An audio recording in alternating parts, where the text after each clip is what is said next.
PTI long मार्च का दूसरे रोज long मार्च का शाहदरा से मुरीद के पहुंचकर इख्तिताम हुआ। तीसरे रोज लॉन्ग मार्च का अगला पड़ाव गुजरांवाला की तहसील कामोके में होगा। लॉन्ग मार्च बरास्ता जीटी रोड, डस्का और समड़ियाल की जानिब रवाना होगा। गुजरात में वज़ीर आला पंजाब चौधरी परवेज इलाही मार्च का इस्तकबाल करेंगे। पीटीआई लॉन्ग मार्च का दूसरे रोज लॉन्ग मार्च का शाहदरा से मुरीद के पहुंचकर इख्तिताम होगा। आपको ये बताएं कि तीसरे रोज लॉन्ग मार्च का अगला पड़ाव गुजरांवाला की तहसील कामोके में होगा। लॉन्ग मार्च बरास्ता जीटी रोड, डस्का और समड़ियाल की जानिब रवाना होगा। गुजरात में वज़ीर आला पंजाब चौधरी परवेज इलाही भी मार्च का इस्तकबाल करेंगे। लॉन्ग मार्च के हवाले से आपको अपडेट कर रहे हैं। पीटीआई लॉन्ग मार्च का दूसरे रोज लॉन्ग मार्च का शाहदरा से मुरीद के पहुंचकर इख्तिताम हुआ।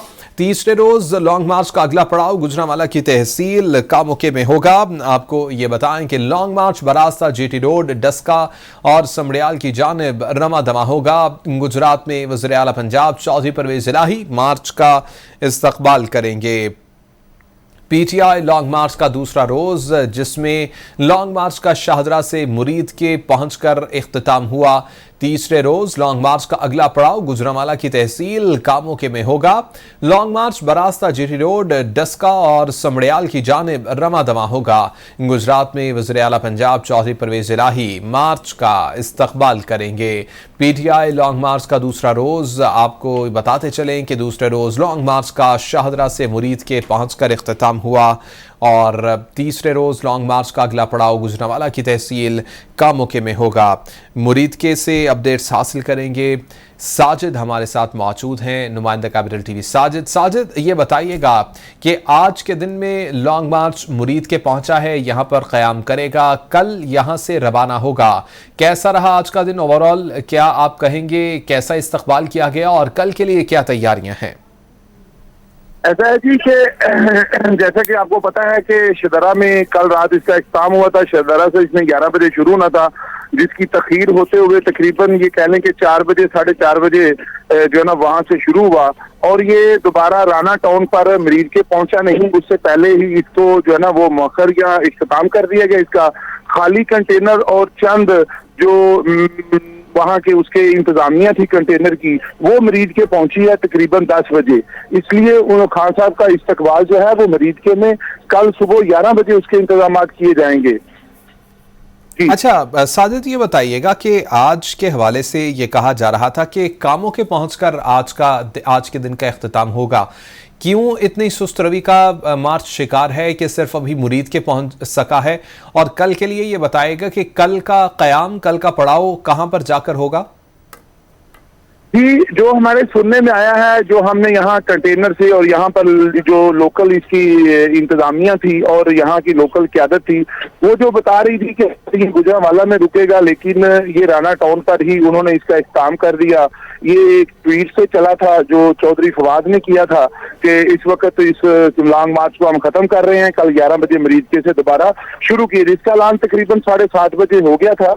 और उसके बाद यहाँ से जो है ना वो असद उमर साहब मरीज के में आए और असलम साहब आए और उन्होंने जहाँ पर दो जो मुख्तलिफ जगह पर स्टेज इस्तकबालिया स्टेज लगे हुए थे, वहां पर ऐलान किया कल 11 बजे का।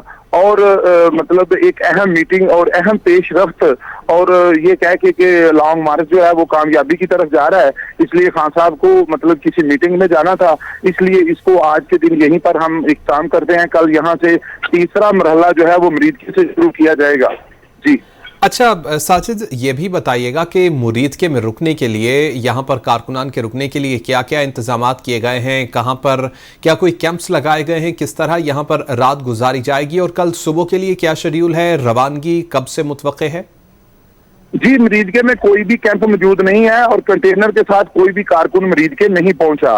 जहां के कारकुन थे वहीं पर, जैसे कि कल लाहौर के कारकुनों को खान साहब ने खुद ही इजाजत दे दी कि आप घर जा सकते हैं, इसी तरह शदरे के और वामिया कॉलोनी और राना टाउन के कारकुनों को वहीं पर अलविदा कह दिया गया। लेकिन यहाँ पर अभी दो राय चल रही हैं कि कंटेनरों को कल के लिए यहाँ से आज फ्लैक्सें भी उतारी जा रही हैं कंटेनरों से, और स्टेज को भी खत्म किया जा रहा है। हमारी इतला के मुताबिक, जो कि मुसद्दका इतला नहीं है, सिर्फ उसके जराए मजबूत नहीं है, इस समझ में ये आ रहा है कि ये हो सकता है कि कल लॉन्ग मार्च दोबारा हो ही नहीं, शुरू ही नहीं हो। यहाँ पर जो इंतजामात हैं उनको, मतलब ये कह लें जितने भी सिक्योरिटी के इदारे थे एकदम यहाँ से हट के, यहाँ से जो है पुलिस वगैरह यहाँ से चली गई। और जो इस वक्त भी मैं सामने देख रहा हूँ, मौजूद हूँ एक स्टेज के करीब ही, फ्लैक्सें भी उतारी जा रही हैं और साजिद, एक मतलब फिर से बताइएगा, बड़ी आप ब्रेकिंग न्यूज दे रहे हैं, हो सकता है कि कल मार्च हो ही ना, यहां पर ही मार्च का इख्तिताम कर दिया जाए? जी जी, ऐसा ही है। जो मैं अपनी आंखों से हालात इस वक्त देख रहा हूं कि एक स्टेज की कुर्सियां जो हैं वो मरीज के से वापस जा चुकी हैं, वहां का साउंड सिस्टम हटा दिया गया है। अब जो दूसरा स्टेज था, जो दावा किया जा रहा था अमर गुजर साहब की तरफ से, जो मुतवक्किल एमएनए 113 के उम्मीदवार हैं खान साहब के और नेक्स्ट इलेक्शन में, तो उनका स्टेज भी इस वक्त मेरे सामने, इनकी बड़ी फ्लैक्स को उतार दिया गया है, कुर्सियां और सोफे हटा दिए गए हैं और कंटेनरों को भी हटा रहे हैं। तो ये मुझे जो नजर आ रहा है इस वक्त हाल ही में, यानी कि ये कह लें कि 3 मिनट पहले की ये अपडेट है कि मुझे जो सामने नजर आ रहा है कि ये कंटेनर जो है ना ये हटा दिए जाएंगे। और जो सुनने में आ रहा था कि खान साहब ने एकदम जो है ना वो इसको 7 बजे 6:30 बजे ही इस को आज का सफर मौखर कर दिया, इसको कल 11 बजे का अनाउंस करके किसी मीटिंग का कह के चले गए। और वो जो मीटिंग सुनने में आ रही है, हमारे जो मतलब ये कह लें कि जराए हैं कि वो खान साहब उसको मतलब खुद मीटिंग में शामिल होंगे और कोई अहम पेशरफ्त होने जा रही है। ठीक है।